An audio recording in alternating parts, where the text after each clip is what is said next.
யோக ஞான சித்தர் ஓம் ஸ்ரீ ராஜயோக குருவே, உங்கள் நாமம் பாட பாட இன்பம் பொங்கி வருமே.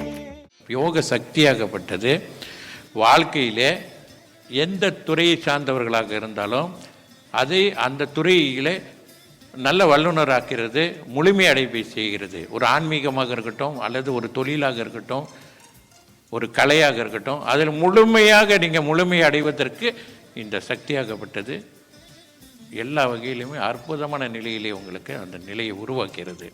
ஆக இது ஆக்கும் சக்தி. இதை தவறாக பயன்படுத்தக்கூடியவர்கள் தான் வீழ்ச்சி அடைகின்றார்கள். ஒரு தொழில் எப்படியோ அந்த நிலையில் இருந்து தான் அவர் செயல்பட முடியும்.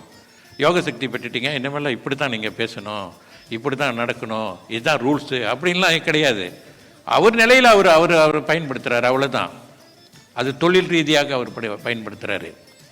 அப்படி தான் பயன்படுத்த வேண்டும். அதை போய்ட்டு நம்ம சொல்ல முடியாது இப்படி தான் இருக்கணும் அப்படி தான் இருக்கணும்னு. அவர் நிலையிலே தொழில் ரீதியில் அவங்க பயன்படுத்தலாம் தாராளமாக யோக சக்தியை.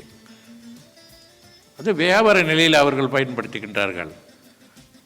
ஆன்மீகம் என்பது வேறு. தெய்வ வழிபாட்டில் இருக்கீங்கன்னு சொன்னால் அதுக்கு ரூல்ஸ் இருக்குது. வழிபாட்டில் உள்ளவங்க இப்படி தான் இருக்கணும், அப்படி இப்படி செய்யணும், அப்படி இப்படி போகணும் அப்படின்னு. அது வேறு விஷயம். ஆக வாழ்க்கையில் இங்கே வரக்கூடியவர்கள் எல்லாருமே தியானம் பண்ணணும். நான் ஆன்மீக விஷயத்தில் அது ஆன்மீகம் என்பது என்னென்னா ஆன்மாவை அறிந்து கொள்ளக்கூடிய ஒரு வழிமுறைகளை நான் சிறப்படையணும்.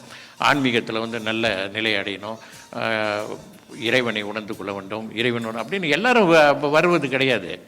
வாழ்க்கையில் நம்ம நல்லா சிறப்பாக வர வேண்டும். இறை வழிபாடு செய்கிறோம், நாங்கள் ஆலய வழிபாடு செய்கிறோம், ஆலயத்துக்கு போகிறோம், தவறு கிடையாது. ஆலய வழிபாடு செய்வது, தேவாரம் படிக்கிறாங்களா, என்ன செய்யணும் செய்யுங்க.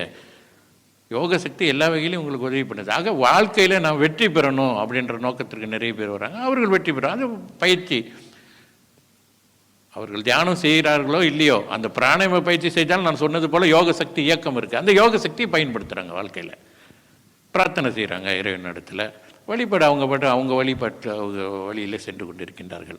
இல்லை எல்லாரும் அங்கே அதை செய்யக்கூடாது, இதை செய்யக்கூடாது, இந்த வழிமுறையை செய்யக்கூடாது, அந்த வழிமுறையை செய்யக்கூடாது அப்படின்னு கிடையாது. தன்னம்பிக்கை இறை நம்பிக்கையோடு தானே வாழ சொல்கிறேன் நான். ஆக யோக சக்தி எல்லா வகையிலுமே உங்களுக்கு சாதகமான சூழ்நிலையை உருவாக்குது. அவ்வளோதான் விஷயம். யோக ஞான சித்தர் ஓம் ஸ்ரீ ராஜ